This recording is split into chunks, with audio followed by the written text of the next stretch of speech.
So, how long has he been here? His entire life. Really? He's never had any contact with the outside world. Not spoken to another human being. Since birth. None? What about his parents? He was created in this lab. He has never left or spoken to anyone else. We've had to monitor him all these years to try to learn how he thinks. How he talks. Why he does the things he does. And you want me to take over? We trust you, Mickey. We've done our time, and now, it's yours. What do you need me to do? Feed him through this hatch. Keep him alive. Monitor his behavior. Write down your findings. And every now and then, when you believe Star Wars doesn't feel like Star Wars anymore, ask George to write some dialogue. May the George be with you. You would have thought after the prequel trilogy, Star Wars controversy couldn't have got any more extreme, but even signing the franchise over to Mickey Mouse couldn't prevent it. J.J. Abrams graced us with his The Force Awakens, but despite it being pretty much universally described as a rehash of A New Hope, it was still a massive financial hit and generally well received. It was seen as a refreshing reboot for the saga, and after the Rogue One, the hype for this sequel was huge, but it was taken over by Rian Johnson instead. Because why not have two completely different people with little to no communication direct the same trilogy together? What's the worst that could possibly happen? Oh no. The Last Jedi was a mixed bag that for at least 2 years was seen as an abomination that ruined any possible intrigue that The Force Awakens had set up. Mark Hamill himself read the script and told Rian Johnson, "I pretty much fundamentally disagree with every choice you've made for this character. Now, having said that, I've gotten it off my chest and my job now is to take what you've created and do my best to realize your vision." He did, however, change his mind once he saw the final film. Anthony Daniels was disappointed as his character was given next to nothing to do, and even Tim Rose, who plays Admiral Akbar, felt not only disappointed, but disrespected. He had played this character for 30 years and was only informed that he was being killed off in a very quick moment when he received the script, but he felt more hurt when it turned into a joke on set. I believe he's tooling with you, sir. Furthermore, when Rian Johnson suggested the best way to watch the movie was on a long international flight, Mark Hamill replied, "Brilliant idea, Rian Johnson.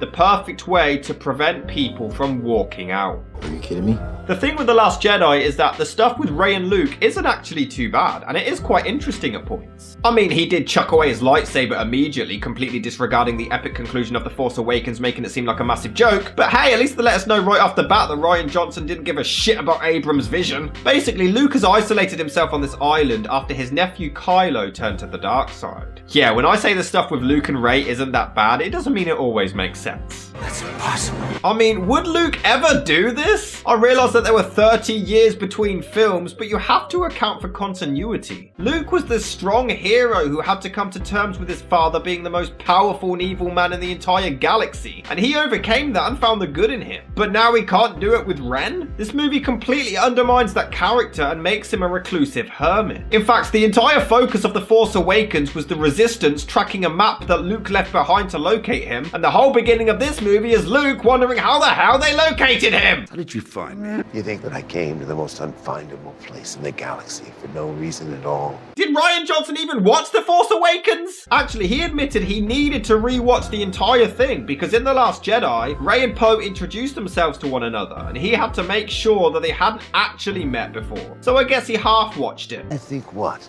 I'm gonna walk out with a laser sword and face down the whole First Order? And why does Luke call it a laser sword? Rey literally just stalks him until he gives in and agrees to help. It makes no sense. She literally says his sister sent her and they're in desperate need of help, and this grumpy old man refuses to even hear her out. Chewbacca and R2 even show up, but they actually do nothing in this film. They're just here for fan service. Same with C-3PO. R2 shows Luke a hologram from A New Hope for some desperate nostalgia nostalgia-gasms, and that manages to convince him to help, but that's it. It's just another cliche of the retired old veteran who doesn't want to come back into the game but ultimately agrees, but it doesn't fit his character at all. You're wasting your time. Are you talking to her or the audience? He plans to literally stay on the island and die there to make the Jedi extinct. Which, I mean, I guess makes sense. According to the Phantom Menace, the Force is passed down through bloodline. So unless Leia has any more babies at her age, he would be the last one. I will not be the last Jedi. But if it's in bloodline, how does anyone become a Jedi? The prequels ruined everything! The stuff I do like is the training. He begins teaching her about the Force, but the problem is, we have seen this before. I mean, I guess it's a bit different because they insert more comedy. I feel something. You feel it? Yes, I feel it. That's the Force. Really? Wow, it must be really strong Oh, with I've you. never felt any... But this is ultimately The Empire Strikes Back. It's just frustrating that Disney and Lucas claimed it would be new and different, but then they make A New Hope 2.0, a pointless filler movie, and then another one that just focuses on nostalgia and rehashing all the same stuff again. There's cool imagery, don't get me wrong, Rey begins to fall victim to the dark side, but we've seen this. We've seen Luke being manipulated to the dark side and being conflicted, and we've seen Anakin being manipulated to the dark side and being conflicted. Apparently. But what's even more annoying is that Rey's character is completely different to the last film as well. My issue with her in episode 7 was that she was absolutely perfect at everything. She had no issues and was flawless. But here, she's a klutz who messes everything up. She doesn't understand the Force, she tries to use her lightsaber to fight Snoke and fucks it up. She's a complete mess here, which is fine and is certainly more interesting, but not when she was Superman in the last one. Why is she different now? This would be fine if Johnson had issues with Abrams' writing of her character, but she would go back to being immortal in the next one as well, so it's just a mess. As a standalone film, ignoring the next movie in the trilogy, yeah, I do think she's more interesting in this one, and I do like her here, but there's no reason why she would have changed since Force Awakens. Although Luke just asks her the questions that all the audience want to know the answer to. What's special about you?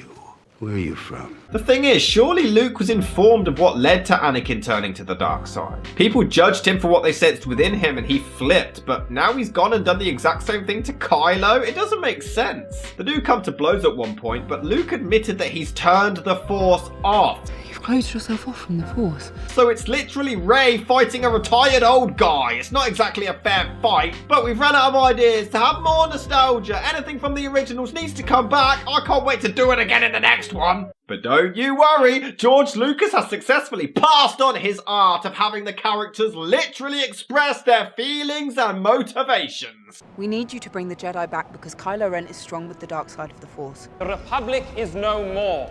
Your fleet are rebel scum and war criminals. Red Plum Bloom. The Master Codebreaker. I feel the conflict in you. It's tearing you apart. Oh, they hate that ship! Hey, George, I'm gonna need you to repeat that line from last time that was dog shit, but we're gonna use it again anyway. You called me a monster. You are a monster. It's also painfully obvious that Disney now own the franchise. There is a lot more comedy now, which is fine, and it does get a laugh every now and then. No one's from nowhere. Jakku. Alright, that is pretty much nowhere. But a lot of the time, it sounds like a Marvel film. It doesn't look or feel like Star Wars. It sounds more like Guardians of the Galaxy. Tell your precious princess there will be no terms. There will be no surrender. Hi, I'm holding for General Hux. This is Hux. You and your friends are doomed. We will wipe your filth from the galaxy. Okay, I'll hold. I'll credit the direction. They do have great effects as usual, and the score is always amazing, and the camera work brilliant. The fights are also really well choreographed, so the action is top notch. Snoke looks pretty cool and is very creepy, even if he is wearing Hugh Hefner's robe. But are they even trying to hide the fact that he's just Palpatine? Look at these throne scenes! We've seen it before! He makes a dark masked guy. Why does he even wear the helmet when he constantly takes it off? I thought I'd find answers here. I was wrong.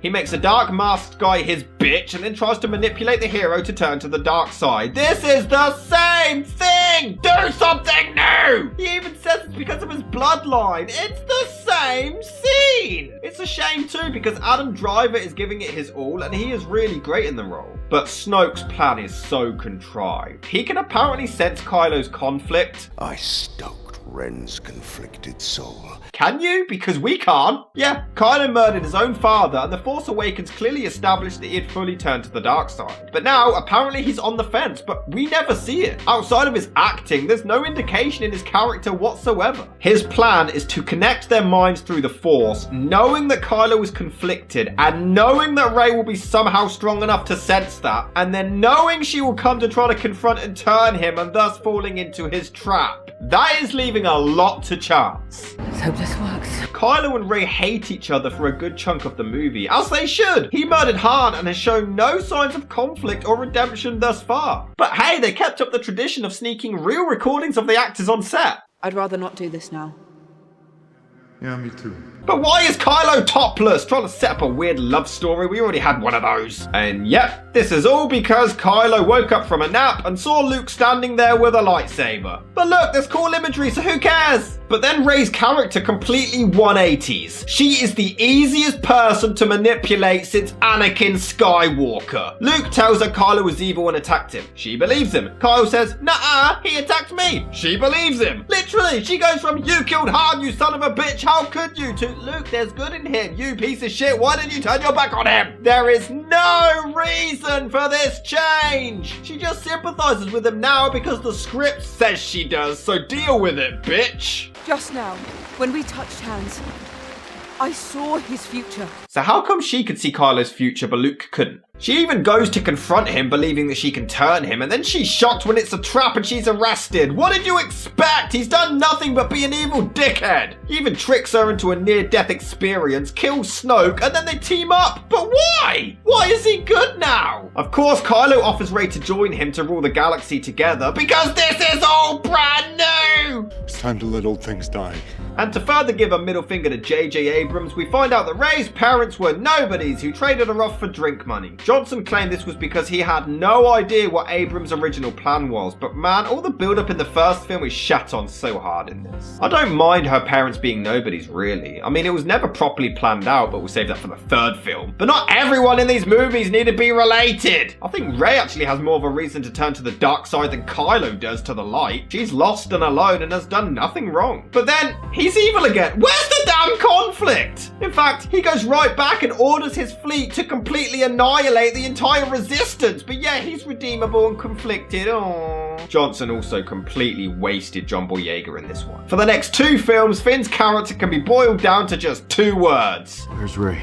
There just wasn't enough here for an actual feature-length movie, and they somehow managed to stretch it to 2.5 hours. Apparently there now exists ancient Jedi texts, yeah, never mentioned before, and all the mysterious powers of the Jedi are now compiled in a fucking book, which Luke then goes to burn anyway before Ghost Yoda does it. Are they important or not? And if Ghost Jedi can interact with the physical world like this, why don't they help out after they're dead? It also turns out Luke hasn't even read them, so yeah, this whole thing is completely pointless. Wisdom they held, but that library contained nothing that the girl Rey does not already possess. And while Rey is stalking an old fella on an island, Poe gets demoted for causing a bunch of deaths, and they then get surrounded by Snoke's ships, and apparently they don't have enough fuel to escape at light speed without being followed. Fuel has never been an issue in the last 8 movies, but okay. And that's where most of their buddies die, but how the hell does Poe survive? There is a nice moment where Kylo's about to attack Leia but can't bring himself to do it, till someone else does. It is quite sad. After Carrie Fisher passed away in real life, it is hard to watch, and I think somewhat distasteful to have a corpse floating around. But she somehow turns into Supergirl and flies back in. Did you hear a word I just said? Look, I'm down with the Force introducing new powers, and apparently Leia was training to be a Jedi after episode 6. So Luke wouldn't have been the last Jedi, and neither would Rey.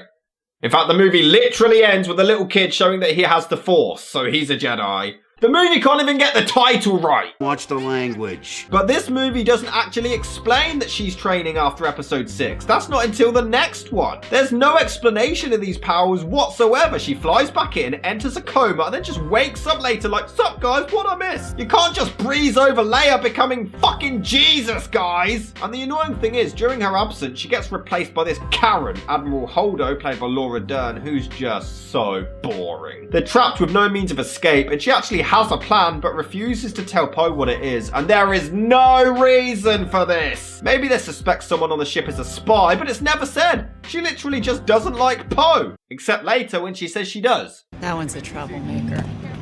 I like him. Me too. You've both done nothing but treat him like shit for the whole movie, but alright. But her refusing to give him details of the plan leads to him and the others coming up with their own plan which could cause additional deaths. Just tell him the fucking plan! In fact, it leads to the annoying subplot that wastes half an hour of the movie. It's all pointless because they fail. They don't actually accomplish what this plan was. So they go off, go to this fucking pointless casino, come back, they fail, and then she says, oh, this is the plan, and then they go with her plan. It's fucking pointless. Oh my god, how do you fuck up a script this much? And J.J. Abrams said he loved the script so much that he wished he wrote it? That's impossible. Finn believes they're all doomed and doesn't want Rey to track them there and also die, so he attempts to escape but gets stopped by the new Jar Jar Binks Rose, played by Kelly Marie Tran, and they come up with a plan together. Yeah, this one engineer is the guard for all of the escape pods, and despite working behind the pipes all day, I work behind pipes all day. she somehow knows all the ins and outs of the tracking. Hyperspace tracking is new tech, but the principle must be the same as any active tracker. So they're only tracking us from the lead ship. They have to bust through the fleet security to break the tracker, but they'd only have 6 minutes to disarm it. But in order to do that, they have to go to another planet to find a code breaker who apparently never leaves the casino, never leaves the table, and is always wearing the same shirt and jacket. You'll find him with a red plum bloom on his lapel, rolling at a high-stakes table in the casino.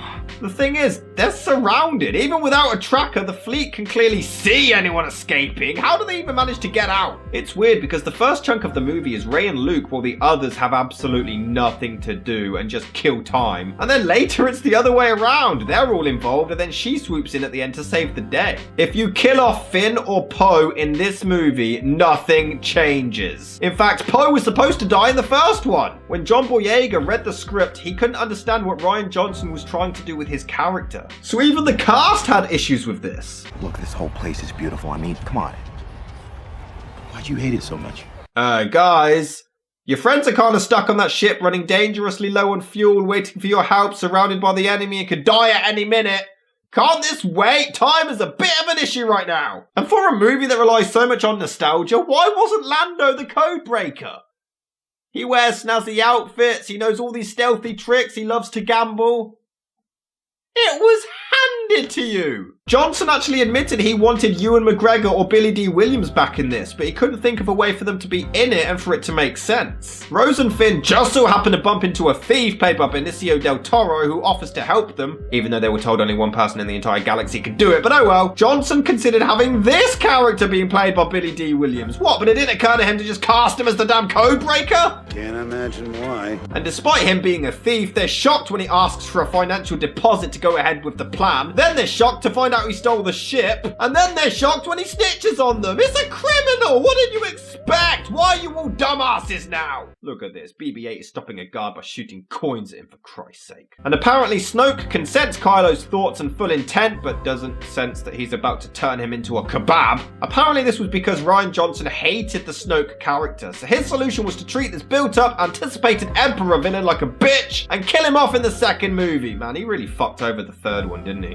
Although fair play, this is pretty awesome as they seem to break all fabrics of space. And the action is great as they try to delay the Empire. I don't care, I'm calling it the Empire. There's a part where Finn attempts to sacrifice himself to save hundreds of lives, and Rose stops him and sacrifices herself to show Finn that it's wrong to sacrifice yourself.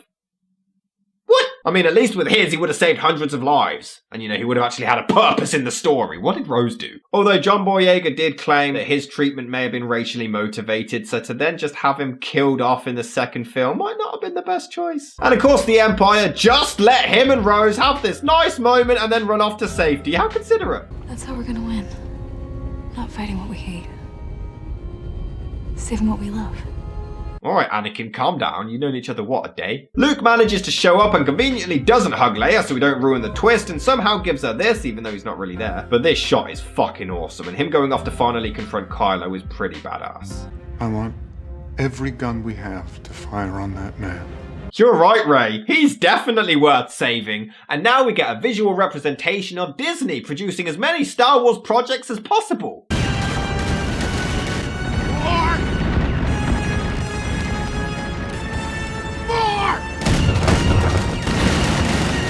That's enough! That's what I'm saying? But this is so badass, and in my mind, Mark Hamill's greatest performance yet. And Poe just so happens to figure out that Luke is stalling for them to escape. It would have been nice for him to let them in on his plan or tell them how to escape or anything. Why risk keeping it a secret? Why would you just bank on him finding out? Why does nobody in this film tell anyone their plan? And all on the off chance Rey just so happens to show up to clear the path for them. That was lucky. I mean, the fight scene is pretty awesome and everything, but are we really ripping off The Matrix in 2017? I know some freaked at this, but I don't mind Luke using the Force to manifest himself across the galaxy. It's a cool new idea and it led to a badass face-off, so I'm all for it. But his death is pretty anticlimactic. After 30 years of the character and he just farts away in the wind. The movie ends with Kylo and Rey facing off and she finally gives up on him and shuts the door, but it doesn't really work when there wasn't any conflict to begin with. She had no reason to believe in him in this movie, but oh, who cares? The Last Jedi isn't a good film. I wasn't a massive fan of The Force Awakens, but this one just shits on all of the momentum it had. Who was Snoke? Doesn't matter, he's dead. Who were Rey's parents? Doesn't matter, they're nobodies. What's next for Finn? Doesn't matter, he does nothing. Is Kylo redeemable? Doesn't matter, he'll change in 5 minutes. Everything set up was completely wasted. Visually it's well made and the performances are solid, but the script is all over the place. As a sequel, it's a mess. As the middle part of a trilogy, it's a mess. And as a standalone movie,